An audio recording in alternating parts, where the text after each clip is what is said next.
मियाँ साहब से भी कि वो इंतज़ामिया के बजाय अपना नजरिया पे, अपना मंशूर पे इलेक्शन लड़े, वो वोट को इज्जत दिलवाए, वोट का बेइज्जती ना करे। मुल्क का हर इदारा अपना टाइगर फोर्स बनाने की कोशिश में।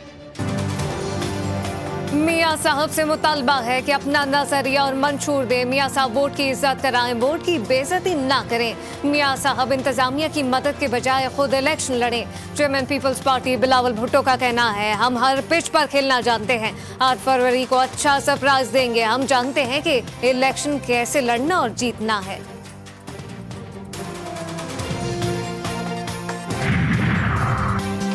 नवाज शरीफ के लाडला होने के तासुर को खत्म करना चाहिए। नून लीग वोट को इज्जत दो के बयानिए से हट गई। साबिक वज़ीर आज़म और नून लीग के रहनुमा शाहिद खाकान अब्बासी का कहना है कि अब नून लीग इक़्तिदार की सियासत कर रही है। साबिक चेयरमैन पीटीआई को अदालतों से जबरदस्ती नाअहल करवाया गया तो इसके मनफी असरात मुरत्तब होंगे।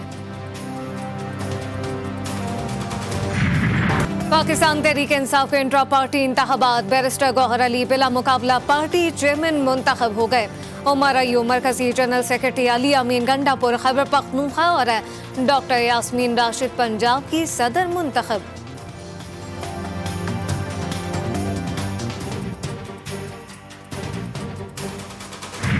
खान साहब का जाननशीन और नुमाइंदे की हैसियत से मैं ये जिम्मेदारियां निभाता रहूंगा।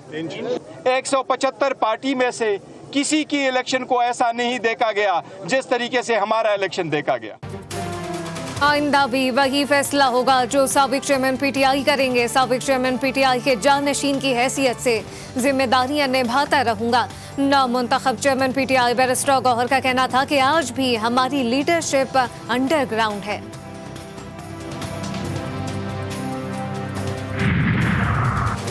नून लीग ने पीटीआई के इंट्रा पार्टी इंतखाबात को कठपुतली तमाशा करार दे दिया। नून लीग के तर्जुमान मरियम औरंगजेब का कहना है कि पीटीआई के इंट्रा पार्टी इलेक्शन में धांधली नहीं धांधला हुआ। इलेक्शन कमीशन को इंट्रा पार्टी इलेक्शन का नोटिस लेना चाहिए।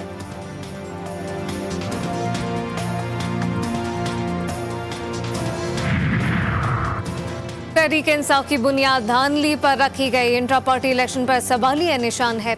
अपने लोग नहीं मिले और पुराना जियाला मिल गया। पीपल्स पार्टी के रहनुमा फैसल करीम कुंडी का कहना था कि बैरिस्टर गौहर ने पीपल्स पार्टी के टिकट पर इलेक्शन लड़ा था।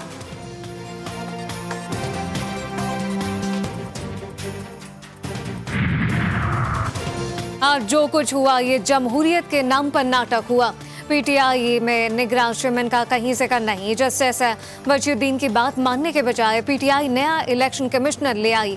पीटीआई के बानी रुकन अकबर एस बाबर ने इंट्रा पार्टी इलेक्शन मुस्तरद करते हुए कहा कि अब पीटीआई के बल्ले के निशान में मजीद मुश्किलात आएंगी।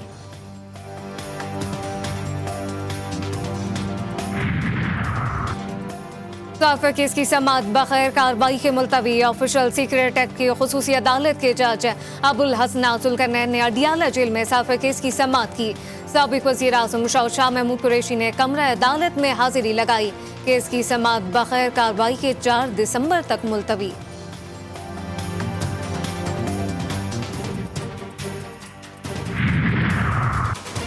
चीफ जस्टिस जानिबदारी नहीं करेंगे। सुप्रीम कोर्ट ने साबिक चेयरमैन पीटीआई के खत पर एलामिया जारी कर दिया। एलामिया के मुताबिक चीफ जस्टिस ऑफ पाकिस्तान को अपनी आईनी जिम्मेदारी का बखूबी इदराक है।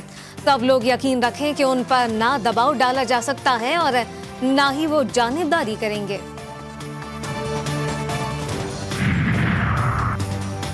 मिर्जा शहजाद अकबर इश्तिहारी करार। मिर्जा शहजाद अकबर को सिविल जज अहमद शहजाद गोंदल की अदालत से इश्तिहारी करार दिया गया। शहजाद अकबर के खिलाफ इस्लामाबाद के थाना सेक्रेटेरिएट में मुकदमा दर्ज। शहजाद अकबर के खिलाफ फ्रॉड और दीगर संगीन दफात के तहत मुकदमा दर्ज किया गया। साबिक स्पीकर कौमी असम्बली असद कैसर तीसरी बार गिरफ्तार। असद कैसर जमानत मंजूर होने के बाद हाई कोर्ट के बाहर गिरफ्तार हुए। मर्दान की मुकामी अदालत के जज मोहम्मद जेब ने महफूज फैसला सुनाया था। मौसमियाती तब्दीली से सालाना नुकसान का तखमीना $400 अरब है। निगरान वज़ीर आज़म अनवारुल हक काकड़ का कहना है कि मौसमियाती तब्दीली से पानी की फराहमी, ज़राअत और इंसानी सेहत मुतासर हुई। तरक्की पजीर ममालिक को मौसमियाती चैलेंजेस से निमटने के लिए फाइनेंस, इस्तेदाद कार और टेक्नोलॉजी की ज़रूरत है। अहमद शाह ने सिंध के निगरान वजीर का हलफ उठा लिया। गवर्नर सिंध ने अहमद शाह से निगरान वजीर के ओहदे का हलफ लिया। गवर्नर हाउस में होने वाली हलफ बर्दारी की तकरीब में निगरान वज़ीर आला सिंध मकबूल बाकर, काबीना अरकान और दीगर शख्सियात ने शिरकत की।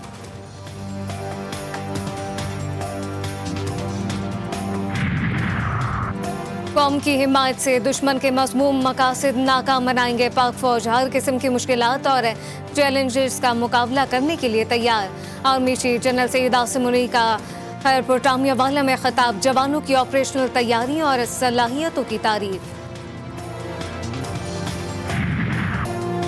जंगबंदी के खत्मे के बाद इसराइल के गजा पर वहशियाना बमबारी, मज़ीद 240 फ़लस्तीनी शहीद। इसराइली फौज ने गजा के शुमाल और जुनूब में 200 अहदाफ को निशाना बनाया।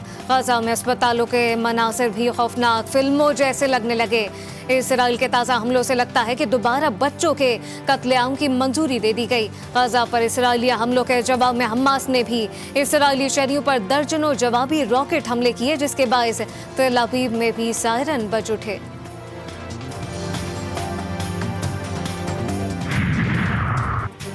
हुकूमत बलूचिस्तान ने बोलान मेडिकल कॉलेज में ज़ेर तालीम फ़लस्तीन के 17 तालिब इल्मों की किफ़ालत और तालीमी अखराजात की अदायगी का नोटिफिकेशन जारी कर दिया।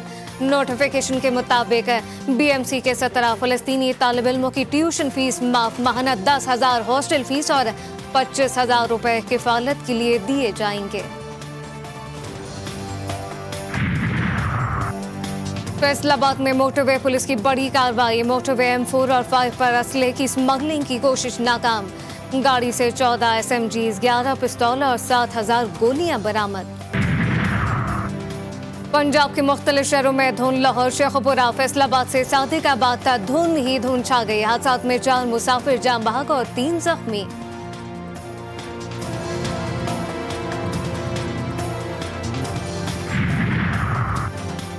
भारतीय खुफिया एजेंसी रॉ का पहली बार शुमाली अमेरिका में ऑपरेशन बंद। खालिस्तान के कारकुनान के कत्ल की मुहिम में भारतीय खुफिया एजेंसी रॉ की शमूलियत का अमेरिका ने संजीदगी से नोटिस ले लिया, जिसके बाद रॉ की मगरबी ममालिक में दहशतगर्दी की कार्रवाइयां बेनकाब हुई और पहली बार शुमाली अमेरिका में रॉ अपने ऑपरेशन बंद करने पर मजबूर हो गई।